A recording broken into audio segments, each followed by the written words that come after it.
Le montant des dégâts sera révélé ce jeudi. Le Brésil veut rassembler toutes les œuvres d'art abîmées dimanche dernier dans les émeutes pour en faire un mémorial. Guerre, attaque nucléaire, catastrophe naturelle, comment se préparer au risque? Le gouvernement lituanien lance une campagne de sensibilisation cette semaine.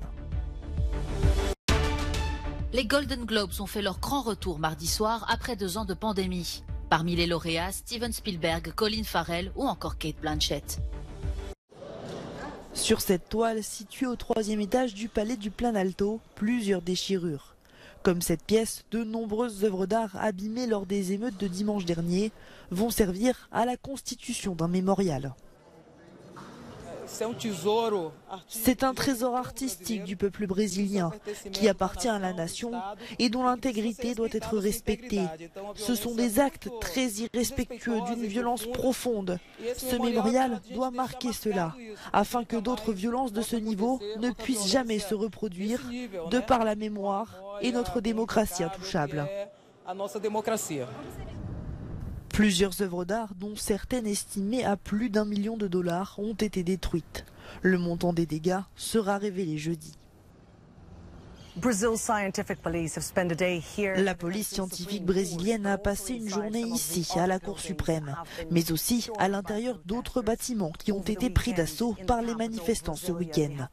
Dans la capitale Brasilia, ils ont collecté des preuves matérielles qui seront ensuite combinées avec d'autres preuves numériques largement partagées par les manifestants eux-mêmes sur les réseaux sociaux.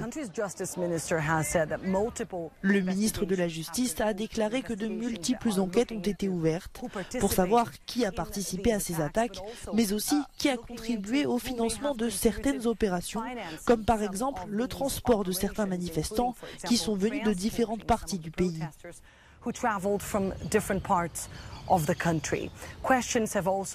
Des questions ont également été soulevées sur le rôle des forces de sécurité ici à Brasilia. Pourquoi n'ont-elles pas fait plus pour empêcher ces émeutiers d'atteindre ces bâtiments au cœur de la capitale brésilienne? De nombreux analystes en matière de politique et de sécurité se demandent si le président Lula a ou non le soutien des forces armées. Les défis qui l'attendent sont énormes. Il devra unir un pays profondément divisé pour tenter de parler à la moitié de l'électorat qui ne le voit peut-être pas comme son chef, tout en rassemblant le soutien des institutions du côté de la démocratie.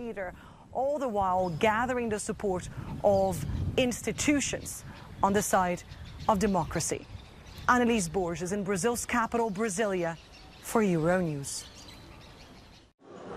Ce n'était plus un secret. La France reporte l'âge de la retraite de 62 à 64 ans à l'horizon 2030.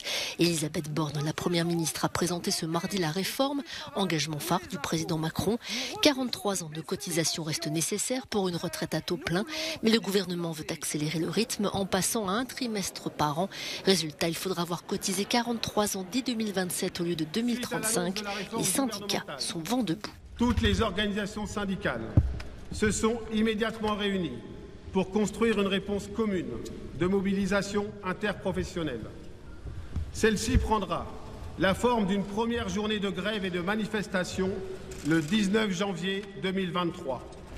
Les syndicats, les partis de gauche parlent de régression sociale et de réformes injustes, notamment pour ceux qui ont commencé à travailler tôt et les plus précaires. Ils assurent que la mobilisation du 19 janvier sera le début d'une série d'actions pour faire céder le gouvernement. Selon les derniers sondages, une large majorité de Français sont opposés au relèvement de l'âge légal de départ à la retraite et tout indique un hiver social chaud en France. Et si la Lituanie devait un jour faire face à une situation d'urgence, une catastrophe naturelle ou encore un incident nucléaire? Le gouvernement lance une campagne pour sensibiliser la population. Exemple dans ce bâtiment culturel qui pourrait bien devenir un abri. Sur du court terme, en tant que bâtiment de sécurité collective, nous pouvons recevoir environ 2000 personnes. Mais en tant que bâtiment de protection ou d'abri sérieux, nous ne pouvons en recevoir que 180 à 200. Ces abris ne représentent qu'une partie du travail de protection. Selon le ministère lituanien de l'Intérieur, la préparation aux situations d'urgence des résidents est clairement insuffisante. La moitié des résidents lituaniens sauraient se comporter en cas d'urgence. Mais si nous allons plus loin, seulement 9% savent exactement comment se comporter, tandis que 41% pensent qu'ils le savent. D'après une enquête commandée par le ministère de l'Intérieur, seulement 18% des habitants possèdent un sac d'urgence et 15% ont pu discuter d'un plan d'urgence de leur famille avec leurs proches. Conclusion, la sécurité civile a été négligée au cours des dernières décennies, alors que les défis pour le pays ne cessent d'augmenter. La pandémie de Covid, l'immigration illégale, la guerre entre la Russie et l'Ukraine, l'imprévisible voisin biélorusse et notre proximité avec la centrale nucléaire d'Astraviet. Autant de faits auxquels nous avons été confrontés les uns après les autres. Le gouvernement a modernisé les systèmes d'information et d'alerte.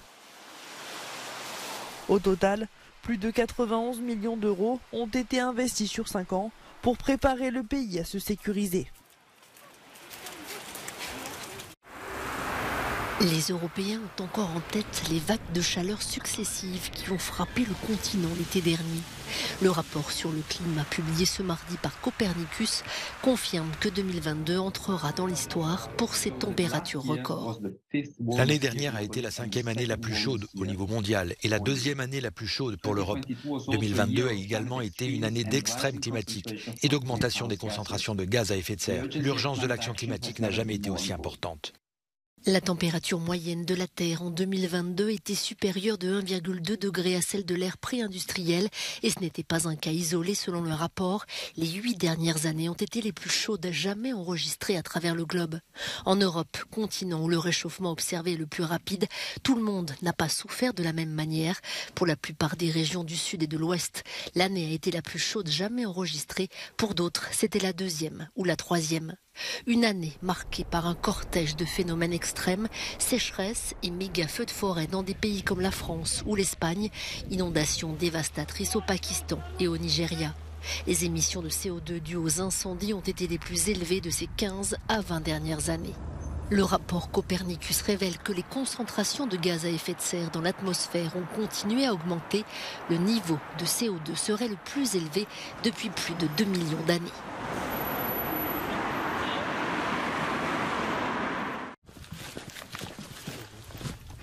L'Union européenne et la Macédoine du Nord ont signé un accord de coopération opérationnelle en matière de gestion des frontières avec l'agence Frontex. D'après le ministre de l'Intérieur, la prochaine étape serait la ratification de la loi afin que les activités formelles dans lesquelles l'accord sera mis en œuvre puissent commencer. La Macédoine du Nord assure poursuivre une action bilatérale avec plusieurs pays de l'Union européenne et avec la région pour sécuriser la frontière sud.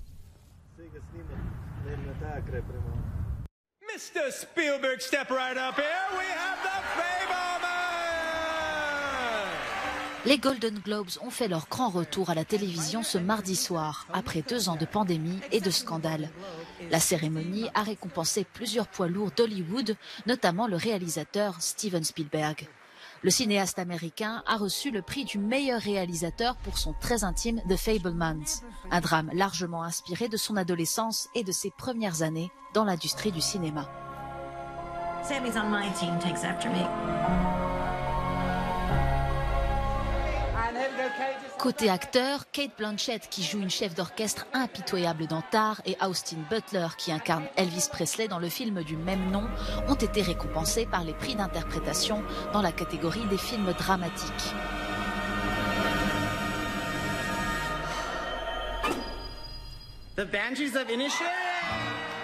Les Banshees d'Inisherin a été sacré meilleure comédie. Le long métrage, dont l'action est située sur une île irlandaise imaginaire, raconte la fin abrupte d'une amitié entre 2 habitués de pub local. Incarné par Colin Farrell, sacré plus tôt dans la soirée meilleur acteur dans une comédie, et Brendan Gleeson. Le réalisateur Martin McDonagh a également reçu le prix du meilleur scénario. Who? Absolutely no one. We call it the start.